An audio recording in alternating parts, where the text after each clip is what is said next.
The Saints are already starting to give all of us room for concern with their on-the-field play, and what better way to add on to that than having 13 players listed on the injury report prior to the game in London versus the Minnesota Vikings. This is nothing new to Saints fans, of course, as I'm sure you're all aware of. The Saints set a sweet, and I mean sweet, NFL record last year with 57 different starters taking the field at any given time. 57 different starters. Absolutely ridiculous. The trend of bad ankles and messed up rib cages for the Saints continues. Let's go ahead and dive into the Saints injury report midweek for this game in London.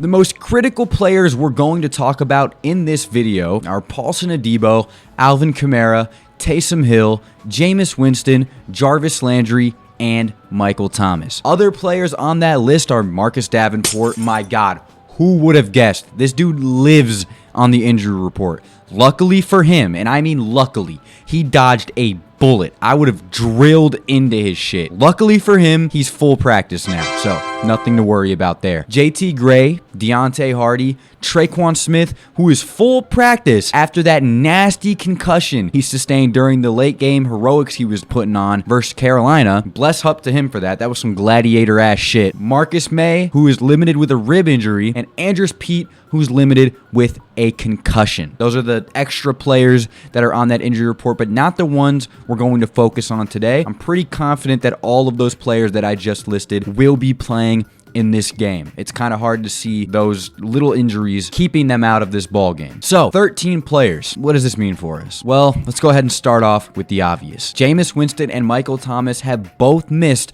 their second straight practice, and there's room for concern there. Jameis Winston described being in a horrible amount of pain just trying to get out of his car. He's dealing with hip flexor injuries, rib injuries, the 4 back fractures that we've known about since week 1, and a bugged ankle. It is extremely obvious, and I mean so extremely obvious, that he does not belong anywhere near the football field. And I'm not saying that just because of play, I'm just like general health reasons. Like, how is it acceptable to put this man who is crippled, a literal shell of himself, like dying on the field? Like, I don't understand. And luckily for us, the Saints might be finally starting to see that. Pete Carmichael and Dennis Allen previously told the media that Jameis would be practicing today, but after seeing that he missed practice, things clearly took a turn for the worse. I'm sure for game planning's sake, the staff will keep the starter for Sunday, a game time announcement, but I don't think it's far-fetched at all to expect Andy Dalton to get the nod here. We've all been seeing a lot of people saying, are we sure the offense will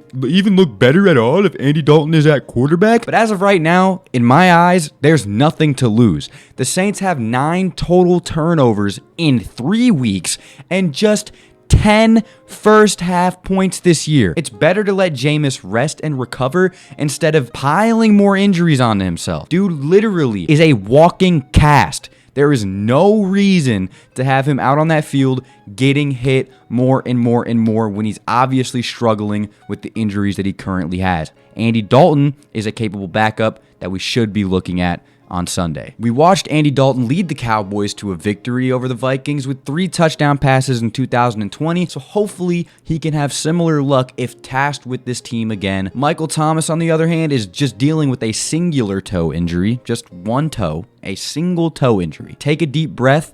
It's not on the foot he injured last year, nor is it in any way a similar injury. But toe injuries are definitely something to take serious. You got to take your precautions there, as one sidelined Saints rookie Trevor Penning until at least November. Chris Olave will have a chance to show more of his capabilities in the event that Michael Thomas can't go, after just being awarded NFL Offensive Rookie of the Month. Hell yeah, dude's been absolutely balling. He has 268 yards on 17 receptions with no touchdowns. Granted, Olave should have at least 5 touchdowns off the top of my head alone. Thanks, Jameis. But that's neither here nor there. The rest of these injuries I seriously wouldn't be too concerned about. Sure, Alvin Kamara missed week 2 with that rib injury, but he looked all right last week and is anticipating playtime. It's good to see that he's just been limited all week and he hasn't missed a practice fully. Jarvis Landry coming back to practice is amazing as well, especially considering how gnarly his injury looked last week. I was convinced that he would be missing 2 to 3 weeks with how nasty that shit looked, and I was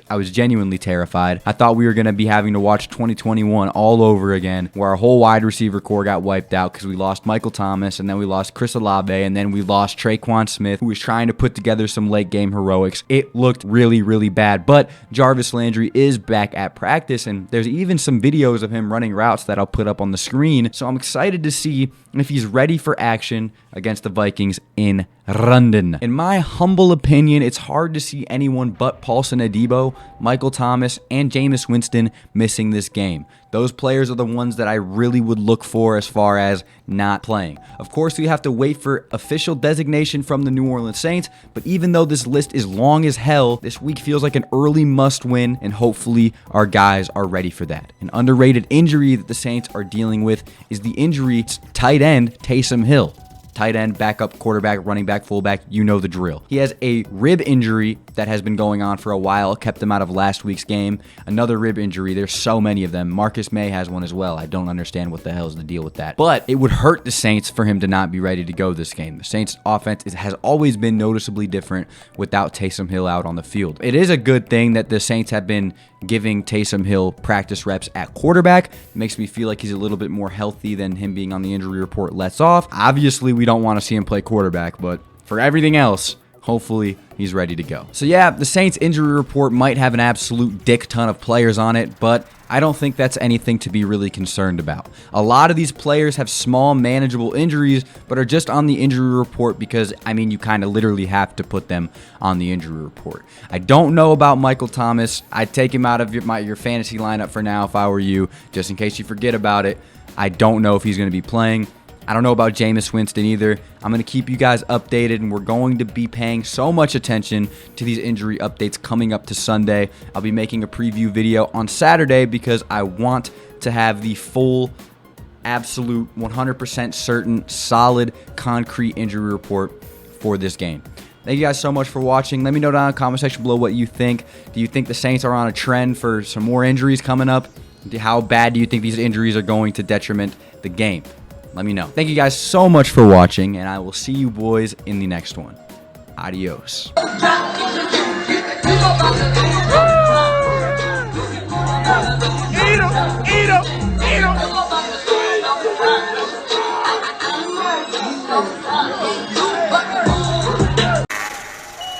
Zero gravity falling in my sleep. My stage on like I'm jumping on a trampoline.